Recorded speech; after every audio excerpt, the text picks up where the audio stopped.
तुम्हाला माहिती आहे का, भारतात अशी 10 शक्तिशाली मंदिरं आहेत जिथे देवांनी असे चमत्कार केले आहेत की आजपर्यंत विज्ञानालाही ते समजलेले नाहीत. क्रमांक 10, जगन्नाथ पुरी मंदिर. येथे मंदिरावरील ध्वज नेहमी वाऱ्याच्या उलट दिशेने फडकतो आणि सर्वात धक्कादायक गोष्ट म्हणजे दिवसा या मंदिराची सावली दिसत नाही. क्रमांक 9, कामाख्या माता मंदिर. वर्षातून एकदा कामाख्या देवीच्या मूर्तीतील रक्त आपोआप शोषले जाते आणि ब्रह्मपुत्रा नदीचे पाणीही लाल होते. भाविक हे मातेचा चमत्कार मानतात. क्रमांक 8, वैष्णवदेवी मंदिर. गुहेतून येणारी सकारात्मक ऊर्जा आजपर्यंत विज्ञानाला समजलेली नाही. असे म्हणतात की येथे माता स्वतः भक्तांना बोलावते आणि ज्यांना बोलावलं जातं ते नक्कीच इथे पोहोचतात. क्रमांक 7, काशी विश्वनाथ मंदिर वाराणसी. मुघलांनी मंदिर तोडलं पण शिवलिंग नष्ट झालं नाही.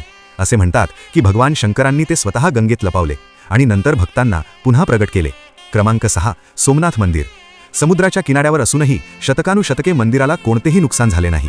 असे मानले जाते की येथे भगवान शंकरांनी चंद्रदेवाला शापातून मुक्त केले. क्रमांक 5, तिरुपती बालाजी मंदिर. दररोज भगवान व्यंकटेश्वरांच्या मूर्तीवरून घाम येतो. पुजारी दररोज ती मूर्ती स्वच्छ करतात.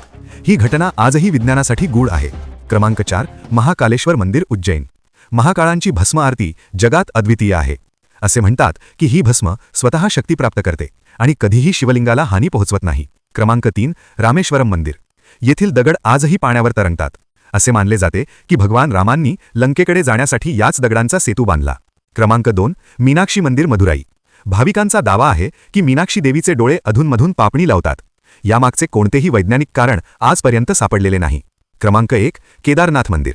2013 मधील भीषण पुरात संपूर्ण परिसर उद्ध्वस्त झाला, पण मंदिर मात्र सुरक्षित राहिले. मागे आलेल्या एका प्रचंड शिळेमुळे मंदिराचे रक्षण झाले. भाविक हे भगवान शंकरांचा चमत्कार मानतात. कमेंटमध्ये नक्की लिहा, हर हर महादेव.